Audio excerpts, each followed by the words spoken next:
अस्सलाम वालेकुम दोस्तों, मैं हूं असलम आलम और आप देख रहे हैं गल्फ एक्सपर्ट। दोस्तों, इस वीडियो में आप लोगों को सिर्फ एक सवाल का जवाब देने वाला हूं। आप में से जो लोग नए हैं, जो कि पहली मरतबा कतर जाना चाहते हैं, तो ऐसे लोगों को ये वीडियो ज़रूर देखना चाहिए ताकि आपके साथ में भी जो है इस तरह का कोई दिक्कत और प्रॉब्लम ना हो। तो दोस्तों, यहाँ पर मैं आप लोगों से रिक्वेस्ट करना चाहूँगा कि अगर आप इस वीडियो को फेसबुक पेज पर देख रहे हैं तो पेज को ज़रूर फॉलो करें, लाइक करें। अगर आप इस वीडियो को यूट्यूब चैनल पर देख रहे हैं तो चैनल को ज़रूर सब्सक्राइब करें। तो चलिए इस वीडियो को हम कंटिन्यू करते हैं। दोस्तों, यहाँ पर आप लोगों को एक कमेंट नजर आ रहा होगा। इसमें इस भाई ने पूछा है कि क्यूवीसी नहीं निकली है, केवल वीज़ा इशू हुआ था, अब एक्सपायर हो गया है वीज़ा, तो क्या मैं न्यू वीज़ा इशू करवा सकता हूँ। इस भाई का कहना यह है कि इस भाई ने किसी कंपनी में अपना वीज़ा निकलवाया था, क्यूवीसी का पेपर नहीं निकला था। क्यूवीसी का पेपर जो है निकालने से पहले पहले इसका वीज़ा एक्सपायर हो गया। अब जो यहाँ पर रीज़न जो भी रहा हो सकता है कि इस भाई ने जो है वीज़ा निकलने के बाद में कंपनी को मना कर दिया हो कि मैं आपकी कंपनी में नहीं जाना चाहता हूँ, इसलिए आप जो है मेरा क्यूवीसी पेपर ना निकालो। तो दोस्तों, जो भी रीज़न हो, यहाँ पर इस भाई का कहना है कि जो है क्यूवीसी पेपर से पहले पहले इसका वीज़ा सिस्टम एक्सपायर दिखा रहा है, तो क्या इसको न्यू वीज़ा मिलेगा या नहीं मिलेगा। तो दोस्तों, यहाँ पर मैं कहना चाहूँगा कि इस भाई का वीज़ा जब तक सिस्टम में एक्सपायर शो करता रहेगा तब तक इसका न्यू वीज़ा नहीं निकलेगा। न्यू वीज़ा निकालने के लिए आपको क्या करना पड़ेगा कि पहले जो वीज़ा आपका जो सिस्टम में एक्सपायर दिखा रहा है, इस वीज़ा को आप कैसे भी करके कैंसिल करवाइए।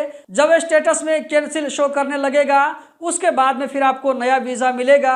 यहाँ पर मैं दोस्तों आप लोगों से कहना चाहूँगा, खास करके आप में से जो लोग पहली मरतबा कतर जा रहे हैं, तो ऐसे लोग जो इस तरह की गलती ज़्यादा करते हैं क्योंकि उनके पास में जानकारी नहीं होती है, वो लोग क्या करते हैं कि 2-3 कंपनी में एक साथ जो अपना पासपोर्ट डाल देते हैं कि जिधर से वीज़ा आ जाए। अब मान लीजिए एक कंपनी से वीज़ा निकल गया, अब उसको मालूम पड़ता है कि हमारा वीज़ा जिस कंपनी में निकला हुआ है वो कंपनी ठीक नहीं है या ये कि सैलरी कम दे रही है।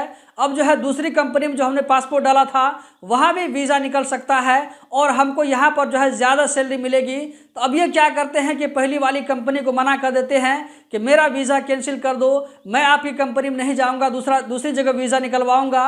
अब कंपनी वाला अगर इस वीज़े को कैंसिल नहीं करेगा तो ये बंदा जब फंस जाएगा, इस बंदे का जो है वीज़ा जब तक सिस्टम से कैंसिल नहीं होगा तब तक ये किसी दूसरी कंपनी में या ये कि तीसरी कंपनी में वीज़ा नहीं निकाल सकता है। दोस्तों, इस तरह प्रॉब्लम में पड़ करके आप में से बहुत सारे लोग फंसे हुए हैं। तो यहाँ पर मैं आप लोगों से कहना चाहूँगा कि इस तरह की गलती मत करें। अगर आप किसी कंपनी में वीज़ा निकलवाना चाहते हैं तो वीज़ा निकालने के बाद उस कंपनी में ज़रूर जाएँ। अगर आप नहीं जाते हैं तो नुकसान आपका होगा। जब तक आपका वीज़ा सिस्टम से कैंसिल नहीं होगा तब तक आपका वीज़ा किसी दूसरी कंपनी में, तीसरी कंपनी में इशू नहीं होगा। लेकिन आपका वीज़ा जो है कतर के अलावा सऊदी अरब में, बहरीन में, कुवैत में, दुबई में, ओमान में निकल सकता है, कतर में नहीं निकलेगा जब तक आपका वीज़ा कैंसिल नहीं हो जाएगा सिस्टम से।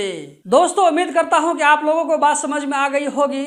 अगर बात समझ में आ गई तो कमेंट बॉक्स में ज़रूर बताएं और वीडियो को आगे ज़रूर शेयर करें ताकि आप में से जिन भाइयों के पास में इस तरह की जानकारी नहीं होती है उन लोगों को जो है इस तरह की जानकारी मिलती रहे।